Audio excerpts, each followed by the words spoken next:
Grande finale romande pour la première fois de l'histoire. Genève et Bienne ont rendez-vous dès vendredi pour mettre la main sur le titre. Alors qu'Ajoie peut enfin souffler, le club s'est maintenu en National League. Bonsoir à tous. Très heureux de vous retrouver pour ce Playoff Talk, qui est le deuxième de la saison, puisque pour une deuxième ronde consécutive, on n'a pas eu droit à un fameux septième match. Non, ça a été des séries plutôt expéditives en deuxième ronde, en particulier en demi-finale. On aura la chance d'en parler tout au long de la soirée avec nos invités, Laurent Meunier, Robin Leblanc, Stéphane Rochette. Bonjour, messieurs.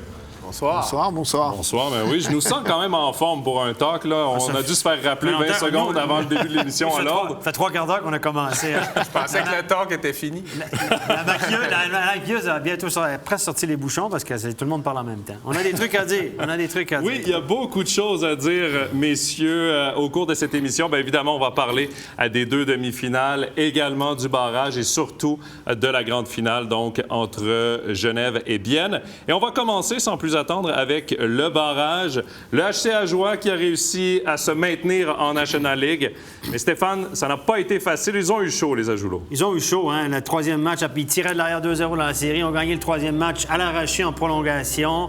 Un but du fils du président. Quelle belle histoire. Et ensuite, on a enchaîné les victoires.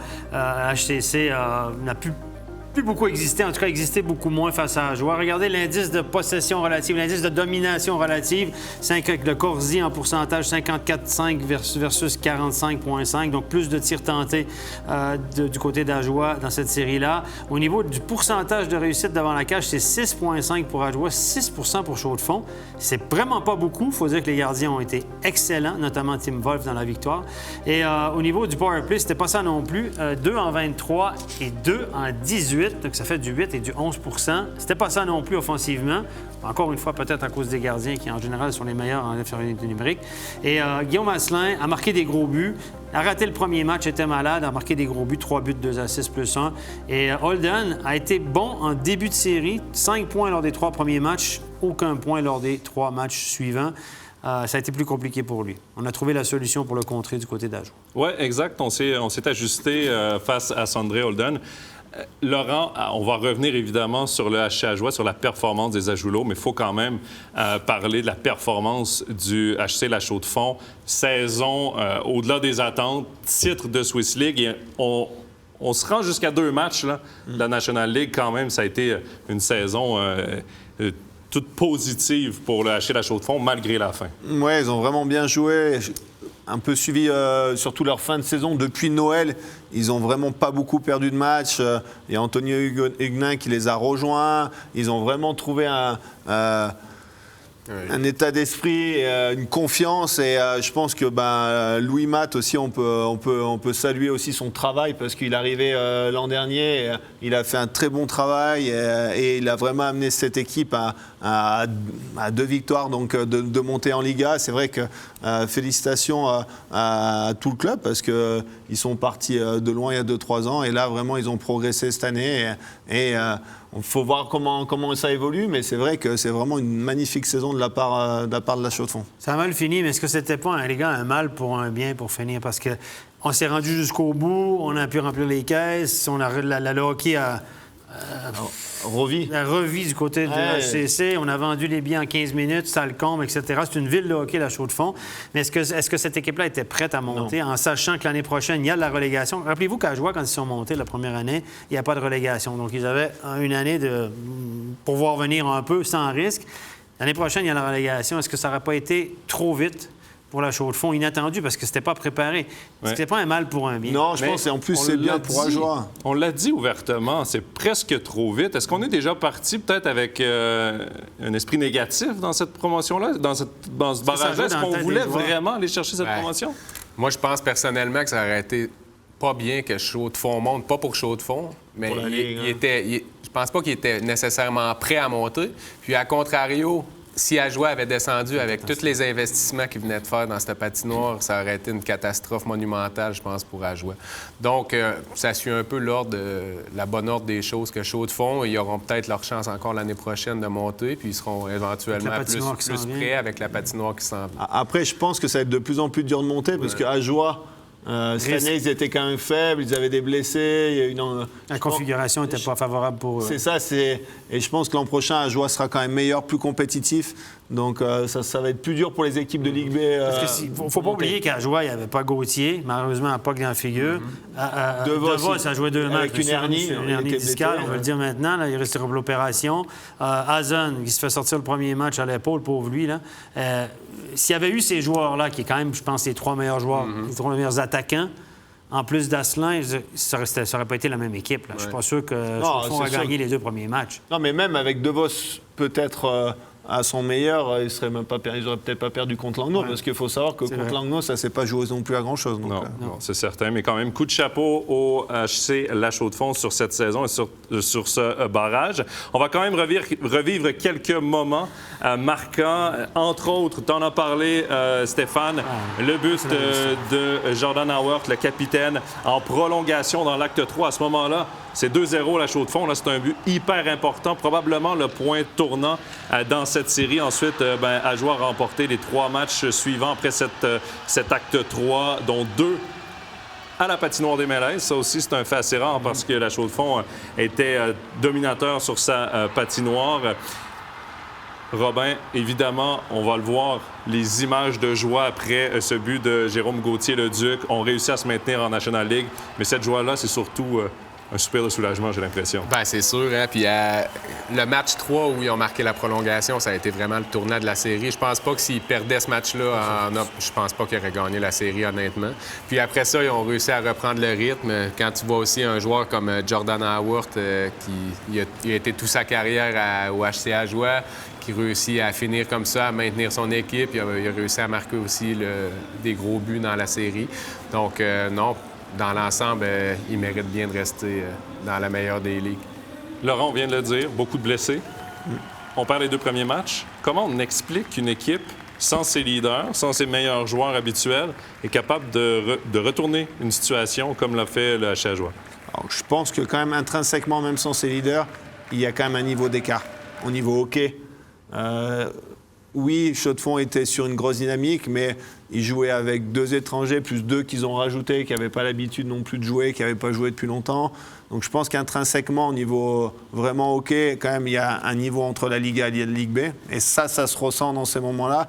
Et je pense qu'il y a quand même un esprit à Ajoie où il y a cette combativité. Et ils ont réussi justement à aller chercher au fond d'eux-mêmes, au fond de leur trip, pardonnez-moi l'expression, mais pour aller gagner cette série, quoi. C'était vraiment... Je pense que ça venait de là. Pour aller gagner ce 3-2, et Howard, c'est leur capitaine historique, on va dire. C'est l'exemple parfait, quoi. Oui. Un joueur également hyper important dans cette série de barrages, c'est le gardien de but, Tim Wolf. Il est entré à partir du 2e match dans la série à la relève de Damiano Ciaccio, qui avait été d'office pour la première rencontre. Il a compilé des chiffres impressionnants. C'est 4 victoires, moyenne de but alloué à 1,62, pourcentage d'arrêt à 95,2. Stéphane, ça fait 2 saisons consécutives là, qu'il est dans le mal. Tim Wolf, il fait tout ce qu'il peut. Il nous fait des beaux arrêts match après match. Il essaie de maintenir son équipe dans le match. C'est difficile en National League, mais là, clairement, on voit qu'il est encore un gardien de très haut niveau. Il était en mission, honnêtement. Il était vraiment en mission. Il a joué de chance sur quelques occasions, on l'a vu, mais il a fait des arrêts extraordinaires. Après, on peut dire, Chaux-de-Fonds, c'est quand même de la Swiss League. Les joueurs sont peut-être moins habiles qu'en National League, etc. Mais voilà, il est en mission. Il a été bon quand son équipe a eu besoin qu'il soit bon. Et c'est ce qui compte. Oslund a joué une excellente série. Oslund a fait une saison extraordinaire du côté de la Chaux-de-Fonds. A été extraordinaire en play-off de Swiss League. Il a été bon en finale, même très bon, mais il en a échappé quelques-unes. Ultimement, celui de Frossard qu'on a vu, qui lui passe en dessous du bras. Le match numéro 4 à la Chaux-de-Fonds, quand Arnold il se présente, échappe la rondelle, il met un puck blind au but, un mauvais shoot finalement, raglace, il donne un long rebond à Brennan, goal. C'est des buts que tu ne peux pas accorder quand la différence, il y a une telle différence entre les 2 équipes. Wolf ne les a pas donnés, ces buts-là. Lui, il les a donnés. Mais il n'a pas été mauvais, loin de là. Il a fait une excellente saison. D'ailleurs, on l'a signé pour 3 ans, sauf erreur. Oui, ça a été une bonne saison. Ça a été un bon duel de gardien, mais comme tu l'as dit, les arrêts clés du côté d'Oslund n'ont pas toujours été faits. Échappé quelques-unes. Et c'est la différence qu'on voit au C'est un métier bout de la difficile, ligne. Ouais. Messieurs, on va écouter les propos du directeur sportif et entraîneur-chef du HC Ajoie à la fin de l'acte 6. Donc, on venait du côté du HC Ajoie de se maintenir en National League. On va écouter les propos de Julien Vauclair. Je pense que c'est le côté mental, c'est ce qui nous a manqué lors des 2 premiers matchs. Je pense qu'on avait pris un gros coup sur la tête après la défaite de Langnau. On a encaissé ces 2 premiers buts en début de match, puis je pense que ça nous a mis un gros coup au moral et au mental surtout. Mais après, voilà, on a travaillé sur ça uniquement. Après la 2e défaite, on savait très bien que ce n'était pas un problème de système de jeu. C'était pas un problème de forme physique, mais ça se passait entre les 2 oreilles. Moi, je suis pas là pour chercher des excuses, mais je pense aussi le fait de peut-être avoir un Gauthier, un Hazen, un DeVos en forme, ça aurait sûrement changé aussi un peu le visage de cette équipe, de pouvoir peut-être faire des changements au niveau des étrangers, des rotations. C'est vrai que toutes les blessures qu'on a eues, ça n'a pas aidé. Après, c'est pas une excuse. Les joueurs qui étaient là ont pris leurs responsabilités, ils ont fait le job et l'objectif c'est le maintien.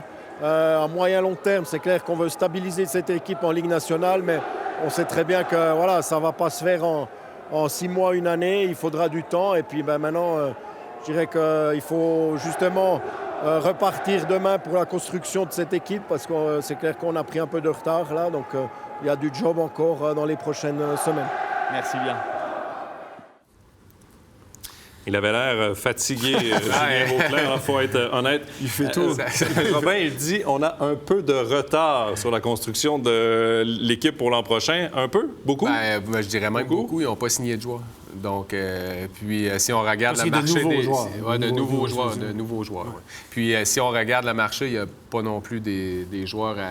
des excellents joueurs suisses, il n'y en a pas beaucoup. Non. C'est assez à sec, le marché. Donc, ça sera assez difficile. L'équipe...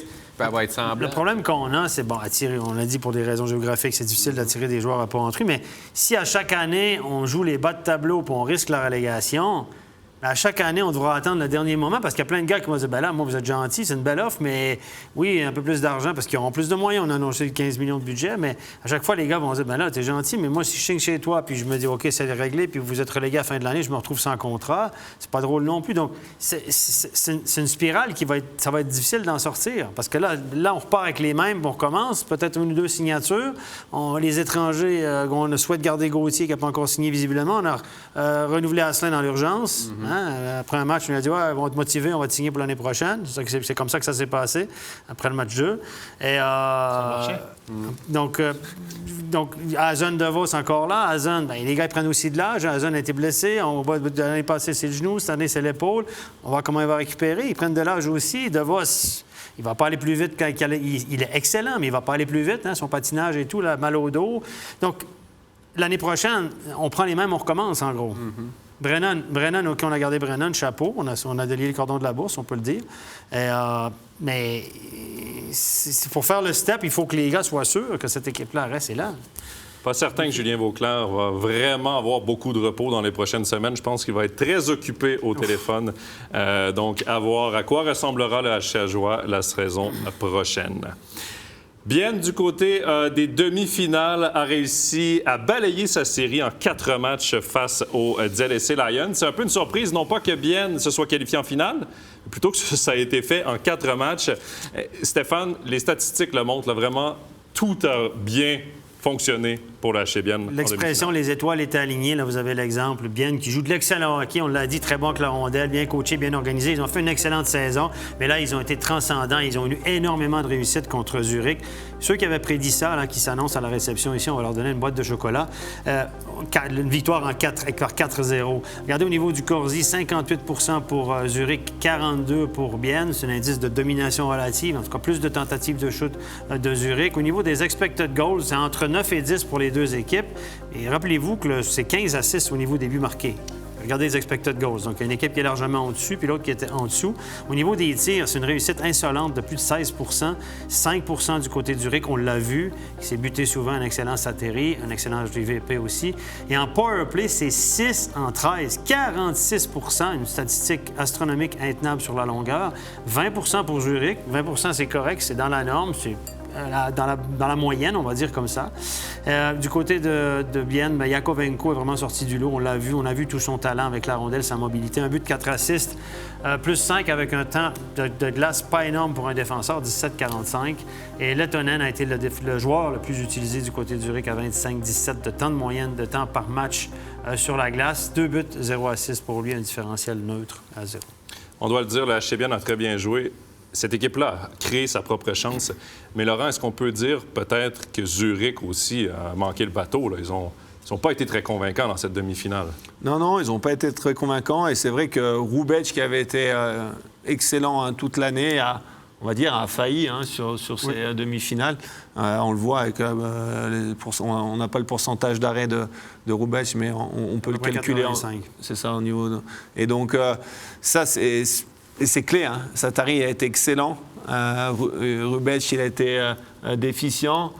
Pourquoi il a été moins bon? C'est aussi par rapport à la qualité du jeu des attaquants de Bienne, évidemment, mais c'est une grosse... On en parle tout le temps, on répète, mais les gardiens, c'est sur des séries comme ça, sur des petits échantillons de matchs, ça peut faire des grosses différences. Et là, en l'occurrence, le pourcentage en pipi, 46,2%, c'est pas tenable, quoi. Non, et ça, il y a deux raisons. Donc, normalement, le gardien, c'est le meilleur joueur en piqué. Là, Roubec a été déficient, mais aussi, il y a quand même un problème dans la structure. Là, on ne peut pas donner autant de chances. Ça a été facile, pas facile, mais trop facile pour leurs bien 2 powerplay marqués. Ouais, mais c'est ça. Leurs 2 powerplay. Ouais, mais bon, il y en a un d'un côté, c'est le défenseur Yakovenko et de l'autre côté, c'est Ratleb avec Enfer aussi. Ils ont 2 très bons powerplay. Il y a vraiment... Ils ont Olofsson aussi qui shoot le moyen temps. Et puis, ils ont des super joueurs sur les deux blocs. Il y a du talent. C'est une équipe qui a du talent, qui a en possession de rondelles, c'est incroyable. Puis l'exécution est remarquable. Et c'est vrai qu'à ce temps-ci de l'année, c'est bien beau être bon là, pour Roubec, mais tu dois être très bon en play-off pour gagner des séries. Les 2 gardiens de Bienne l'ont été. Je dis les 2 gardiens parce que Van Pottelberg a également joué un match et il a blanchi les DLSC Lions lors de l'acte 2. On va justement revivre quelques bons moments de cette série. On l'a dit, le HC Bienne qui a été en réussite dans cette série. Les DLSC Lions n'ont pris l'avance dans un match qu'à une seule reprise, c'est lors de l'acte 4. On avait une avance de 2 buts qu'on a finalement perdu aux mains du HC Bienne. Robin, je me souviens très bien qu'au début de la série, tu étais en studio, on s'est parlé. Pour toi, tu voyais le HC Bienne battre DLSC Lions, tu croyais en cette équipe? Oui, parce que je trouve que c'est une équipe qui est tellement rapide, puis par sa rapidité, ils réussissent à faire beaucoup d'erreurs aux autres défensives. Puis on a vu des joueurs comme Marty, des joueurs un peu plus lents. Ils sont fait souvent prendre de vitesse par Bienne. Et puis Bienne, c'est non plus pas une équipe qui pousse ses joueurs à jouer 24-25 minutes. On joue à 4 blocs. C'est bien réparti autant en power play qu'en désavantage numérique. Donc, je trouve que c'est une équipe qui amène beaucoup d'énergie, beaucoup de vitesse, puis qui joue bien le puck sur tous les blocs. Donc, ils ont beaucoup de profondeur. C'est vrai que l'utilisation des joueurs, surtout contre Genève, qui souvent surtaxe certains éléments, ça va être probablement un élément important dans cette finale. On arrive en forme du côté de Bienne aussi. Stéphane, on a eu 8 jours de congé. Par contre, les premières minutes vont être importantes aussi pour se remettre en jambe. Les jours de congé, c'est un couteau à 2 tranchants. Les premiers moments, ou le premier match, la première période ou le demi-match, tu risques de ne pas avoir ta game shape pour avoir perdu ton feeling. Puis cette équipe-là est sur une lancée incroyable. On s'entend, les étoiles sont alignées, sont en réussite. Il y a absolument tout qui tourne dans l'or. On espère que le changement de lune ne les aura pas trop perturbés parce que on ne sait jamais. Hein? La loi de la moyenne, elle va s'appliquer quand? C'est intenable ce qu'ils font maintenant. Est-ce que la loi de la moyenne va commencer à faire son effet dans 2 semaines ou cette semaine? Et puis quand tu as une pause comme ça, tu te dis, le petit truc là, tu veux pas que ça s'arrête, donc peut-être les gars vont se mettre à réfléchir. J'en sais rien. Personne ne connaît l'avenir, mais est-ce qu'ils vont continuer à avoir autant de réussite? Après une pause. Stéphane, il croit beaucoup en la loi de la moyenne. Ben oui, mais t'es en train de me... Non, mais ce que je te dis, c'est que vous regardez les statistiques, sont à presque 14 % devant la cage depuis le début des playoffs. Vous avez vu 16 % en série contre Zurich, le pipi, c'est pas tenable. Je veux dire, on s'attend vers une moyenne. Le problème, c'est qu'on ne sait jamais quand est-ce que ça s'applique. Mais c'est clair que plus que ça, plus en réussite que ça, c'est presque impossible. Là, 46 % de pipi, ça devient dur. Oui, ça, Donc, Plus que ça. donc voilà, c'est que... Mais si vous regardez les chiffres de Genève, on y viendra sur Genève, mais Genève est là, mais sans rien... Il n'y a pas de chiffre extraordinaire. Le gardien, mais le reste, ils sont dans leurs normes. Ils sont même en dessous de ce qu'ils étaient en saison régulière en power play. Donc, sans rien faire, sans affoler les chiffres, ils sont en finale. De l'autre côté, on a affolé les chiffres. Mais la question, c'est quand? Quand est-ce que le HBN sera rattrapé ça par va la loi de s'arrêter? moyenne? Et C'est comme ça. tu disais si bien, si c'est dans 2 semaines, C'est bon. ben, c'est tout bénef On pour s'en fout, pour mois de mai, il n'y a l'HBN. pas de problème. Plusieurs joueurs viennois ont retenu l'attention dans cette demi-finale. Des joueurs importants du HCBN. Tony Rayala, Alexander Yakovenko, entre autres. 3 buts, 4 points pour Rayala en demi-finale, 5 points pour Yakovenko, dont cette réussite, l'unique réussite de l'acte 1. Et oui, Stéphane, tu me regardes, on a laissé le goal à Yakovenko. On ne pouvait pas le mettre, évidemment, à Fabio Offert. Si on avait été à la vidéo, je pense qu'il aurait été refusé. Voilà, on peut le dire. Mais, J'ai même presque de sources sûres.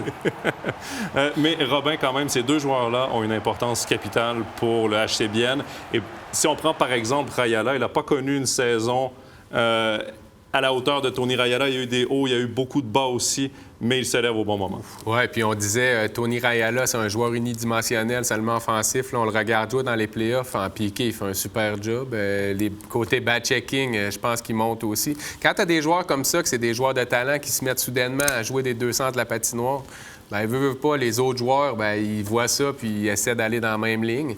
Yakovenko, il joue du super hockey.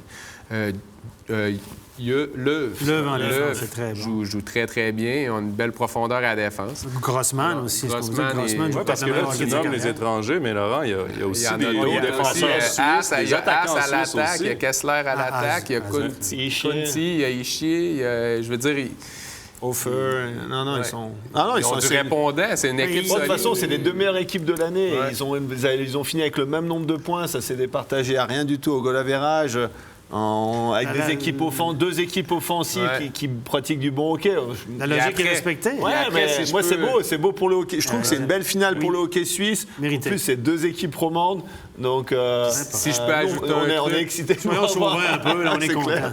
Mais je pense qu'il y a aussi l'effet de l'entraîneur, ce qui est arrivé. C'est sûr et certain que les joueurs... Je veux dire, on le voit, c'est clair que c'est un coach apprécié. Ouais. Puis là, avec qu'est-ce qui arrive, je pense que l'équipe, ça leur fait sortir un 2e, 3e effort, ça les booste, puis ils veulent vraiment jouer pour lui, puis on a vraiment l'impression que ça a un effet dans le vestiaire. Oui, c'est vrai qu'on a cette Facteur X. impression là, d'un vestiaire très soudé du Ouais, côté... il l'était déjà Il l'était avant. déjà. et c'est vrai Mais il que- l'était déjà même l'an passé. Et ils ont gardé le même noyau cette année. Et clairement, de garder ce Il y a noyau, une chimie ça qui est assez fonctionne. exceptionnelle, je pense, de cette équipe-là. Messieurs, Bienne aura rendez-vous avec Genève Servette, les Aigles qui ont défait Zug en 5 matchs en demi-finale. 2e finale en 3 ans pour Genève Servette. Et Laurent, tu l'as très bien dit, les 2 meilleures équipes qui vont s'affronter, les 2 ont eu 101 points au classement, ont terminé à égalité, ont été départagés donc par les victoires, par les victoires, je pense. Stéphane, les statistiques de cette demi-finale qui a été très serrée, ça jouait à peu de choses. Honnêtement, au niveau des statistiques, ça s'est joué c'est ce qu'on a vu, ça correspond à ce qu'on a vu, ça s'est joué à peu de choses. 4-1, c'est même sévère pour Zug. Mais Genève a su faire la différence quand il fallait. Regarder au niveau du Corsi, et j'ai même pas arrondi, c'est du 50-50. Donc autant de tirs tentés d'un côté comme de l'autre sur les 5 matchs. Au niveau du power play, Genève, je l'ai dit un petit peu, 21,4. C'est pas mauvais du tout, mais c'est en dessous du 28 % de la saison régulière. Zug, c'était pas ça du tout. Ils ont eu vraiment la baraka contre Rapperswil, mais après, ça s'est tassé un peu. Un but seulement en 13 occasions, c'est du 7 % Il faut dire que les meilleurs joueurs n'ont pas été au rendez-vous. Au niveau des buts marqués à 5 contre 5, c'est 9-8, très serré. Robert Mayer a été étincelant, on l'a dit, 1,52, 94,3. Il a fait des gros arrêts. Il a été bon, notamment en prolongation, quand son équipe a eu besoin qu'il soit bon. Giannoni a connu une superbe série aussi à 93,3, 2,11 de buts alloués par match. Son équipe ne lui a pas donné assez d'offensive. Un gardien ne peut pas tout faire non plus. Don Tagnes, à l'interview après l'acte 5, a été très honnête à notre micro. Il a dit c'est la meilleure équipe qui passe en finale, tout simplement. Laurent, Zug, pendant la saison, a connu des difficultés, a été dans une course aux playoffs jusqu'à la toute fin. Est-ce que tu as senti peut-être cette équipe-là épuisée, que ce soit physiquement ou mentalement? Essoufflé. Surtout, on a vu qu'est-ce qui leur manquait par rapport aux autres années. Il leur manquait un bon Hoffman, il leur manquait un bon Kovar. Ouais. Et ces deux joueurs-là, Kovar, pour moi, c'est le joueur qui fait gagner les 2 titres pratiquement, qui fait la remontée. Et là, je ne sais pas, il devait être sûrement blessé, mais il n'était pas à son niveau, ça c'est sûr. Hoffman, c'était l'ombre de lui-même. Ouais. Donc, il y a des joueurs clés et ils se sont battus. Par contre, on a vu qu'ils se sont battus. Ils ont arraché cette 6e place. Ils ont réussi à se qualifier contre Rapperswil, mais au final, ils sont quand même limités cette année par... Ils avaient moins de talent qu'avant. Et c'est vrai que, par contre, Giannoni a fait encore du Giannoni. Il est exceptionnel, je trouve, comme joueur. Depuis février, il a monté son niveau. Exact. Et là, tout paraît simple. C'est dur de marquer face à lui. Donc, voilà, moi, chapeau bas encore. Un joueur comme lui, je le trouve tout à fait phénoménal. Donc, voilà. Et le gros point important qui a été mentionné, pour moi, c'est le... Et j'ai vu, et ça, c'est le pipi de Zug. Mais je remettrai du crédit au piqué de Genève qui a été très bon. Tanner Richards, c'est ça, tu as toujours l'inverse. C'est le verre moitié plein, moitié Tanner Richards. On a 2 excellents pieds. C'est ça, Joris. Et les gars, ils travaillent, ils ont mis énormément d'intensité sur les joueurs de Zug. Et c'était vraiment pas facile d'être le pipi de Zug contre Genève. Et ça va être une clé importante parce qu'avec le pipi de Bienne à 46% et le bon piqué de Genève, on va voir qui va prendre le dessus. Ouais. Ça va être un beau match-up, ça. Ouais, il faut souligner le travail de Genève en piqué parce qu'en première ronde, Zug avait été dominant avec ses unités spéciales. Et là, clairement, la guerre des unités spéciales. La loi de la moyenne les a rattrapés, les gars. La loi de la moyenne. ça s'est appliqué début avril, malheureusement. Début mai, ça va toujours mieux. Mais c'est vrai que les unités spéciales vont être un élément très important dans cette finale. Messieurs, on va revenir quand même sur ces affrontements contre Zug. Les 2 équipes qui se sont échangées la victoire lors des 2 premiers actes.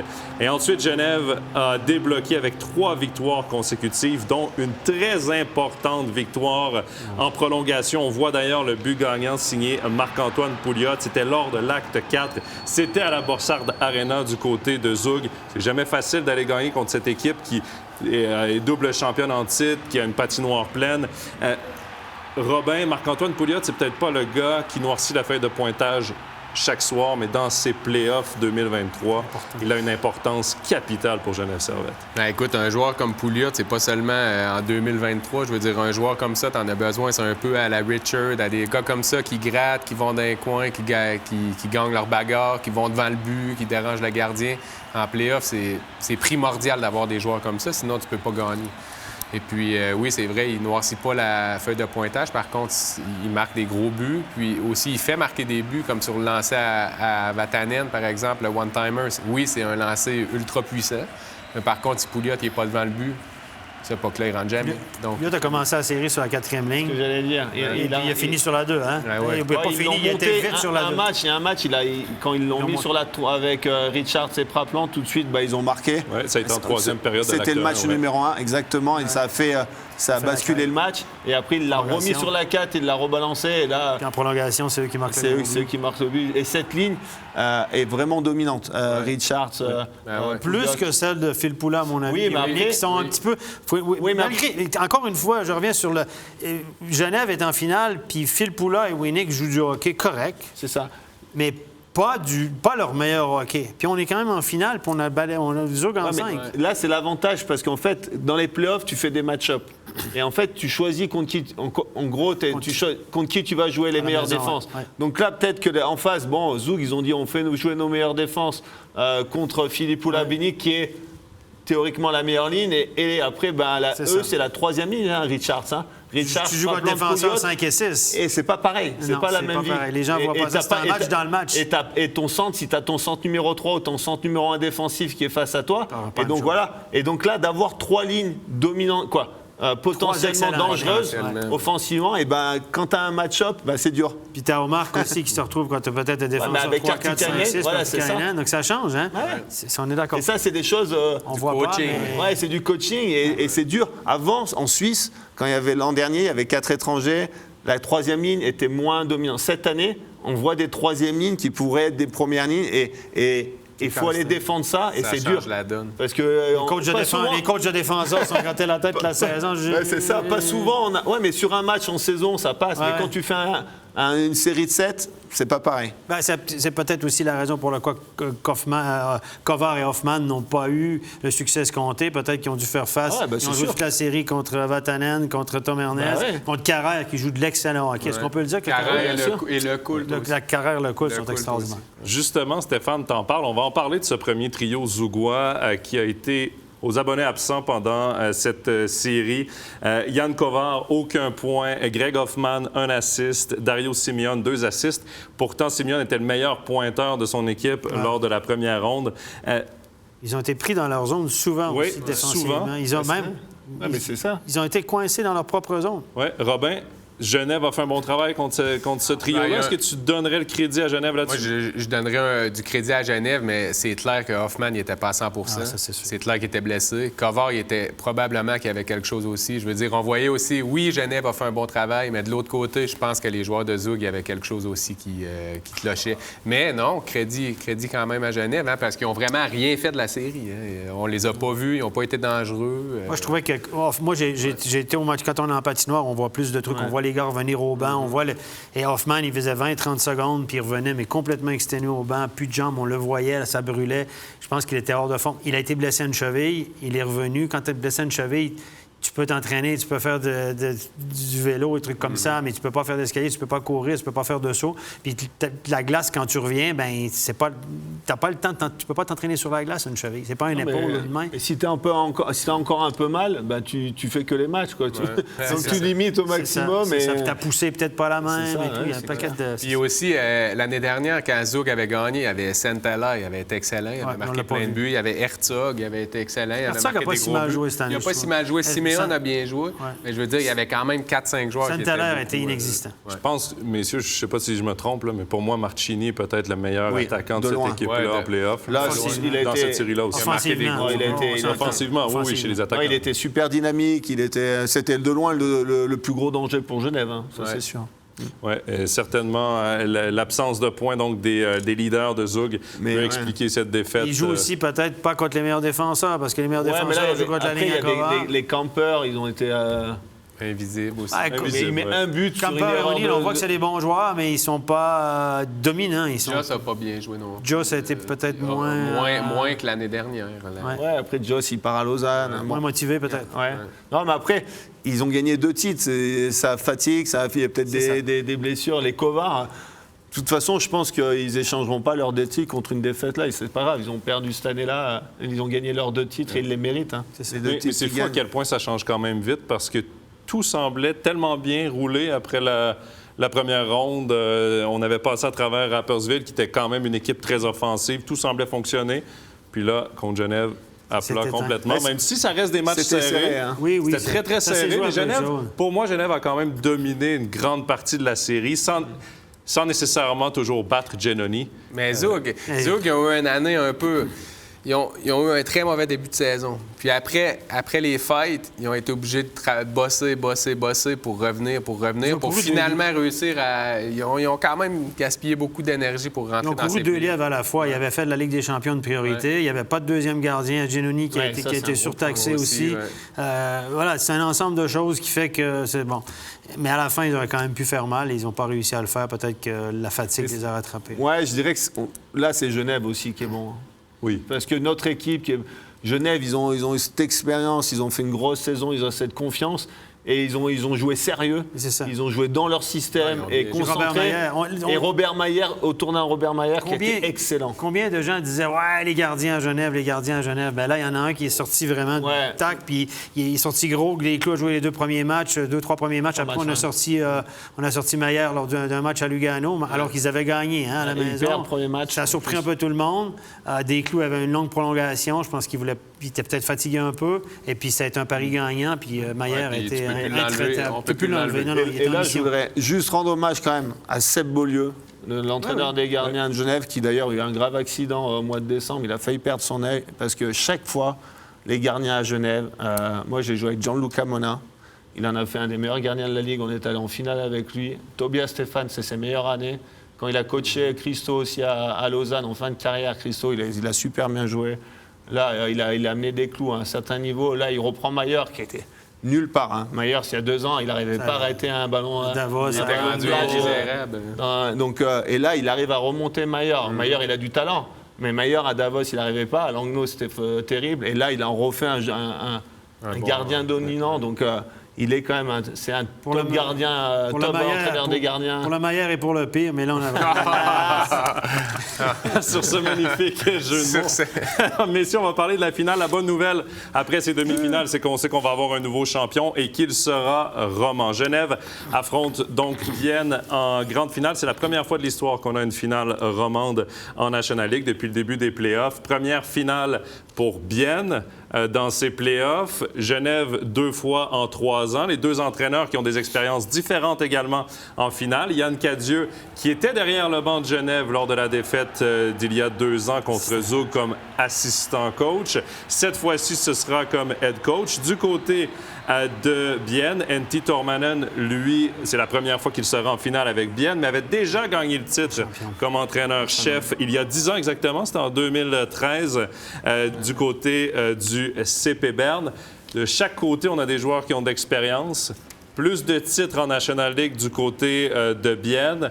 L'expérience de play-off, expérience de finale, titres mondiaux, Coupe cette année du côté de Genève. Ah ouais. L'expérience, on donne l'avantage à qui, Robin? Quand t'as Forster dans l'alignement, c'est sûr. C'est 20e play-off. Triple couronne, et champion du monde, champion... il n'a pas gagné en Suisse encore. Qui a gagné à Berne, on peut en nommer, il y en a plusieurs. Mais tu donnes l'expérience de la finale à qui? C'est difficile à dire. Est-ce que ça va vraiment faire une différence? Je regarde pas vraiment... je veux dire, les 2 équipes, c'est comparable au niveau de l'expérience. Je veux dire, de l'expérience suisse ou internationale, je pense pas que c'est là que ça va jouer. Je pense où ça va jouer, ça va être sur les unités spéciales puis sur la profondeur de banc des 2 équipes. Puis, mauvaise blessure au mauvais moment, il ne faut pas que ça arrive à aucune des 2 équipes. Ou l'arbitrage. Oui, ça, des fois. Mais je veux dire, c'est l'expérience, je pense que rendu en finale, oui, ça peut jouer, mais les 2 en ont assez, je pense, pour sérieusement, donner on est rendu à l'heure des prédictions, des pronostics? Pas tout de suite, Pas tout de suite, Pas tout de suite. La question à 100 francs j'ai encore le temps de penser. Il n'est pas sûr. Hein. T'as encore le temps de penser. Non, ça, c'est vraiment le pifomètre. On voit les deux entraîneurs, évidemment, ils vont se préparer. Ils sont en train de se préparer. Ils sont déjà même préparés pour cette finale. Le jeu physique, l'émotion a monté plus la série avançait contre Zug du côté de Genève. On a joué un jeu physique. Du côté de Bienne, c'était un peu notre point d'interrogation. Nous, comment ils vont jouer un jeu physique contre Berne en première ronde? Ils s'en sont quand même bien sortis. En finale, est-ce que tu penses que le jeu physique va être un avantage? Oui, un peu, mais je pense pas que ça soit déterminant. Moi, je pense qu'un des facteurs clés où Genève est très bon, et là, Bienne aura du mal, c'est Genève est fort sur le puck. Genève, dans sa capacité à avoir une longue possession en zone offensive avec des joueurs comme Omar qui gardent bien le palais, Artikainen qui sont solides. Et ça, je ne sais pas comment Bienne va pouvoir défendre face à ça, parce que Genève, c'est leur gros point fort, je dirais. Moi, ils sont tous bons, même les Richards, comme ils gardent le palais, des joueurs comme ça, Pouliot, Philippe Poula, Vinik dans les coins. C'est fort, et ça, c'est lourd, quoi. Il faut aller les pousser, il faut aller les chercher. Et je ne sais pas comment Bienne va... Pour moi, c'est comment Bienne va sortir de ça. Comment va sortir de cette équation. Et s'ils arrivent à vite mettre un impact, récupérer le palais et partir à l'attaque, là, ils vont avoir des grosses chances de gagner. Et si, justement, ils n'y arrivent pas et Genève arrive à faire des longues possessions de 30-45 secondes, et bien là, au lieu de faire des contre-attaques, tu jettes le palais et tu changes.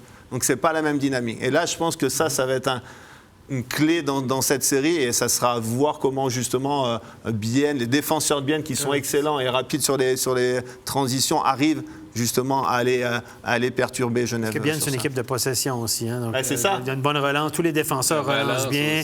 L'exécution est bonne. C'est un très, très bon point. Et ils sont bons justement à la transition défense-attaque. Oui. Est très rapide du côté de Bienne. Et si t'es pris dans ta zone, pendant 40... après, tu fais sauf qu'il peut, tu t'occupes juste de la mettre dans la zone neutre, et tu veux changer. Exact. C'est une très bonne. Et donc là, Genève, ça, c'est leur gros point fort, parce qu'ils sont lourds. Et c'est là où peut-être Bienne sera un peu en difficulté sur ça. À voir, parce que c'est ce qui s'est vu, mais après, il y a des dynamiques en play-off, des fois, qui peuvent être surprenantes. Donc, Oui, mais non, tu as tout à fait raison sur ces points. Messieurs, 2 des meilleures attaques de la National League qui s'affrontent. Genève a fini premier en saison régulière. Bien était 3e pour le nombre de buts marqués par match. En play-off, Bien est premier, Genève est 2e. On s'attend à des buts, mais surtout, Stéphane, on s'attend à un duel de gardiens aussi. Ah, ben écoutez, Sateri, dire qu'il atterrit là un petit peu par hasard, c'est pas lui qu'on voulait. Finalement, on a eu Sateri. Regardez, les deux gardiens ont joué le même nombre de matchs, un peu du hasard aussi. Ils pas pour les mêmes raisons. C'est que Sateri a été reposé une fois, puis a été à l'accouchement de sa femme. Mais regardez, 8 matchs de chaque côté. 1,57 versus 1,88, 94,3, 93,9. C'est très, très proche, 0,4 de différence. 2 blanchissages pour Sateri encore, parce qu'en saison régulière, il en avait 7, ça lui en fait 9. Imaginez, pas de blanchissage pour Robert Meyer, mais il a tenu Zug, a limité Zug à très peu de buts là, dans la dernière série et il a été très, très bon au bon moment. Avantage à qui, les boys, selon vous? Moi, je pense que c'est kiff-kiff. Kiff-kiff. 50-50. J'ai juste le fait que Meyer, ça a des fois cette inconstance. Oui. Mais je le trouve... serein. Ouais, il veut moins en faire. Même contre Bien, contre Zug, pardon, il avait encore la chance de marquer dans la cage vide. Il ne l'a pas fait. Il a tiré sur le côté parce qu'il ne voulait pas en faire trop. Il nous a fait une petite sortie un peu spéciale. Il l'a fait une fois. Il a sorti, ouais. Juste pour pas qu'on oublie qu'il était capable de le faire. C'était pratique. Mais à l'image, ouais. Et donc ça Sateri, je dirais qu'il est un peu plus stable et un peu plus stable, mais Meyer joue exceptionnellement bien durant ces séries. Il ne faut pas oublier que les deux équipes ont un excellent deuxième gardien. Oui, c'est vrai. C'est une blessure. Est-ce qu'on va reposer reposer Sateri comme on l'a fait? Parce qu'on l'a clairement reposé. L'argument, c'était Sateri, on lui donne un match off. C'était prévu. Malade. Non? Il a raté un match pour la naissance d'un enfant. Les gars, moi, je crois ce qu'on me dit. Moi, je crois ce qu'on me dit. Martin Steinegger était à l'entrevue ici. J'étais assis là, je l'ai vu. Il nous a dit, c'était prévu. On le repose pour qu'il revienne en forme. C'est de la bonne communication. Moi, je crois ce qu'on me dit, les gars. Est-ce que vous êtes en train de me dire que je devrais pas toujours faire ça? Moi, je pense que tu devrais t'en tenir avec la loi de la moyenne. On va rester là-dessus. Mais est-ce qu'on peut se permettre d'utiliser un deuxième gardien en finale? Ils l'ont fait. Il a été Oui, bien sûr, on peut se permettre. Hein. Des fois, si on sent... C'était bon, hein, ça a été un pari risqué. Pas le choix peut-être, ou c'était vraiment ce qu'il voulait faire. C'est quand même...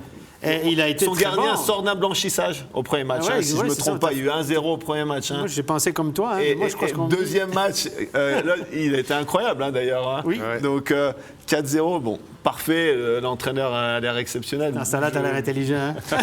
Et après, ce qui me surprend, c'est qu'on ne le remette pas, quoi.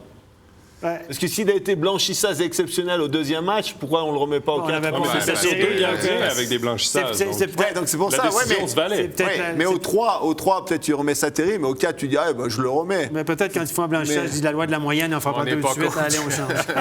Non, mais voilà, donc c'est pour ça, en play-off, c'est surtout. Mais ça fait partie du HC Bien cette année. Tout le monde a l'air intelligent, les décisions. Quand tu prends une décision, il arrive quelque chose, tout que ça tourne pour toi. Et c'est des années. Les gars, au hockey, c'est des années exceptionnelles. Comme ça, c'est des années exceptionnelles. La vie est belle, quoi. C'est ça. Dans le vestiaire, ils doivent arriver, ils ont smile, tout est beau. Ça n'arrive pas souvent dans une carrière de joueur. 2 équipes qui ont des gardiens, un A, un B, on va le dire comme ça, mais 2 gardiens de très haut niveau. Et on va avoir une confrontation entre un gardien suisse et un gardien étranger. Donc, ça va être assez intéressant aussi pour les directeurs sportifs qui regardent peut-être pour un gardien étranger, est-ce que ça vaut le coup ou non? Ils vont pouvoir peut-être se baser sur la saison du HC Bien. Steph, prépare-toi. Ce sera bientôt l'heure des prédictions. J'y pense encore. On va te faire penser en dernier. Parce qu'on a fait un sondage sur notre page Instagram pour savoir un peu, pour prendre le pouls des internautes, qui sera l'équipe championne cette année. C'est la question qu'on posait. On voit à l'écran le résultat. 40 de nos abonnés pensent que Genève sera vainqueur du titre. 60 pour le HC Bien. D'accord? Pas d'accord? On commence avec qui? Qui veut prendre le crachoir en premier? J'y vais.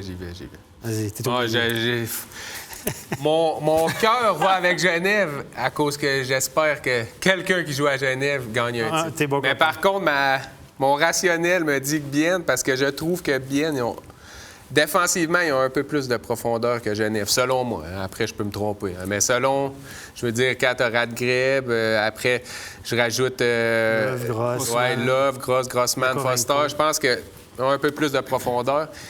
Et puis, les 3 premières lignes de chaque équipe, je pense que ça s'équivaut. Par contre, Bienne joue à 4 lignes, puis leur 4e ligne, ils leur ont donné des gros buts. Donc, j'ai un petit avantage à Bienne, mais ça va être très serré. Ça peut aller d'un côté comme de l'autre. Laurent? Moi, je mets un avantage sur Genève. Je pense qu'ils ont le jeu qui va gêner quand même bien au niveau de la possession du palais. Et je pense que ça va être clé. Et je pense que Cadieux, avec son staff, ils vont arriver à embêter le jeu de transition de Bienne et arriver à les ralentir sur le jeu de transition. Ça va être aussi une partie clé des playoffs. Donc, ça va être serré, mais moi, je dirais Genève en 6. Bon, on n'a plus de temps, messieurs, c'est la fin de l'émission. On est désolé. On me dit qu'on a du temps pour ta prédiction. On a 5 minutes supplémentaires. On a entendu à l'oreillette. D'habitude, on va finir rapidement, mais là, on me laisse le temps. Merde. Bon, moi, je pense que Genève... sur le papier, je pense que Genève a la meilleure équipe. Je pense. Avec Robert Mayer dans cet état de forme, je pense que Genève a la meilleure équipe. L'expérience... Voilà. Mais je pense que Bienne est sur une telle lancée, une saison tellement exceptionnelle que je pense que la loi de la moyenne ne va pas les rattraper tout de suite. Elle va les rattraper plus tard.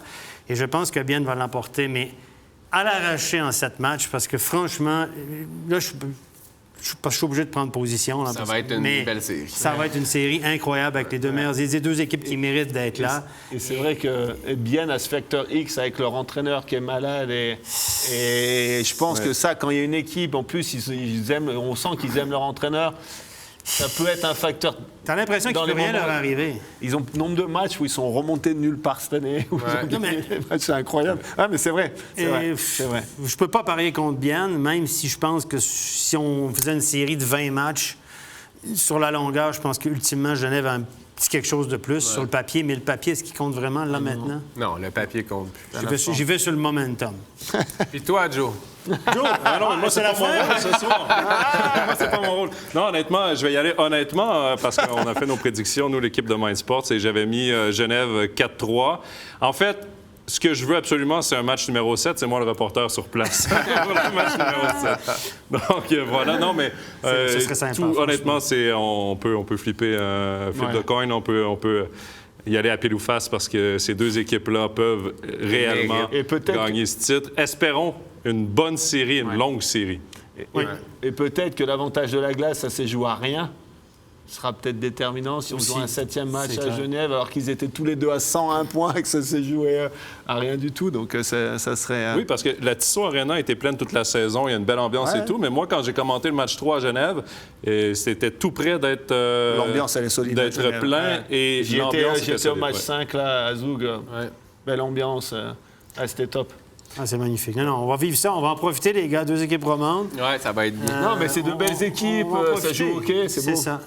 Oui, ça joue au hockey. En plus, c'est pas des équipes là, qui jouent salaud. Je pense pas qu'il y aura... Bon, il y aura de l'intensité, mais de la bonne intensité. Je pense pas qu'on va assister à vraiment un bon spectacle, un duel de gardiens. Profitons-en. C'est du plaisir. Oui, messieurs, ce sera le mot de la fin. C'est du plaisir, comme le dit Stéphane. On va se quitter ainsi pour ce Playoff Talk. Je vous donne rendez-vous donc vendredi pour l'acte 1 de la finale dès 19h30 avec Studio sur MySports 1 et sur l'Aimant Bleu.